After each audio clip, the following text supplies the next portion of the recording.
Welcome back to the podcast where history's greatest minds drop by for conversations we never thought possible. Today's guest is a genius of the ancient world, a mathematician, engineer, inventor, and all-around problem solver. He gave us principles of physics still used today, and his name is practically a synonym for Eureka.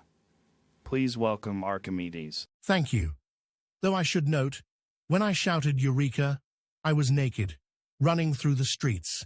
I hope your podcast does not require that. Don't worry, it's audio only. Listeners are safe, but let's start with that story.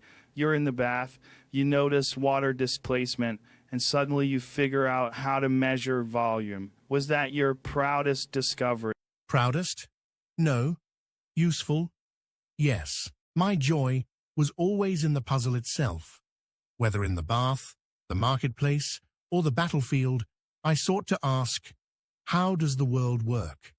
And then bend that knowledge to human need. Speaking of the battlefield, during the siege of Syracuse, you designed war machines that terrified the Romans. Is it true you built giant claws to lift ships out of the water? The claw of Archimedes. Yes, it was real. Imagine a giant lever pulling a warship from the sea, shaking it until it broke apart.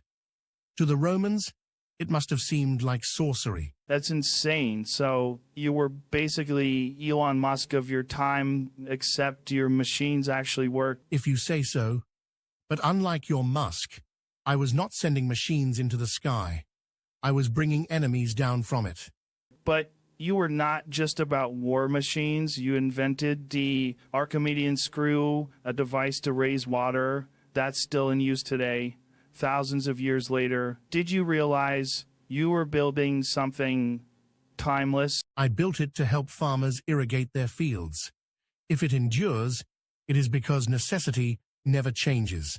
Men must still drink, eat, and grow crops. The simplest inventions live the longest. That's wild. Meanwhile, people today throw out phones every 2 years. Then perhaps your people value novelty over necessity. A dangerous habit. You also worked on astronomy, geometry, even the idea of infinity. Do you think of yourself more as a scientist or an engineer? Labels are for merchants. I was simply curious. Whether I studied the stars or designed a pulley, it was the same hunger to know how things move.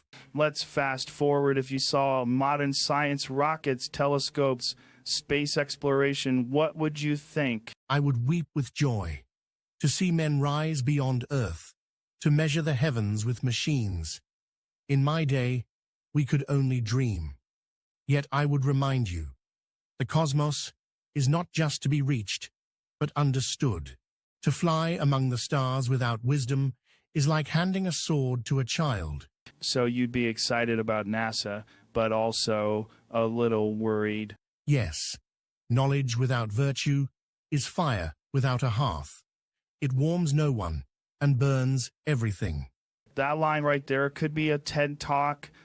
Ted, another god of your time?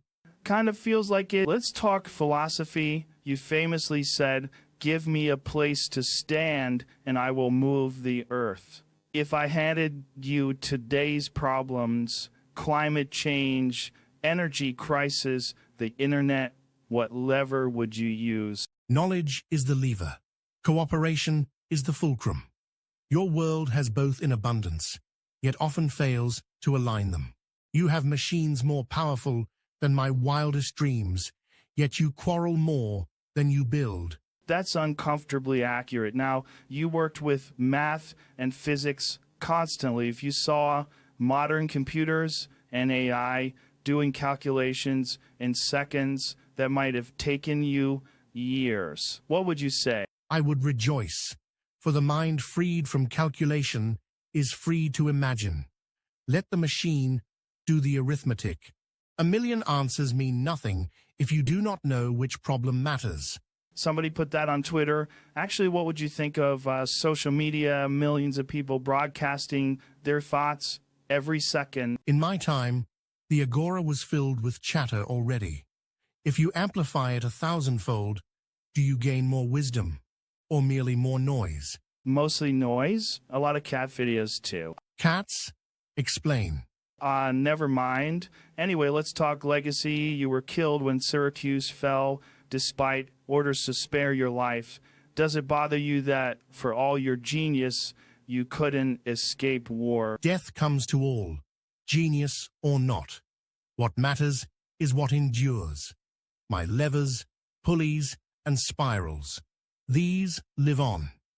If my life ended by a sword, my ideas live by reason. That is victory enough. Beautifully said. So, last question, if you could leave one message for people today, what would it be? Do not be dazzled by power or wealth. Seek first to understand. Nature hides her secrets in plain sight, waiting for eyes that truly look. Curiosity is the greatest invention of all. Archimedes, thank you for being here. You've given us perspective, humor, and maybe a reminder to pay attention the next time we're in the bathtub. Just remember to shout Eureka when you find something worth shouting about. That's it for this episode.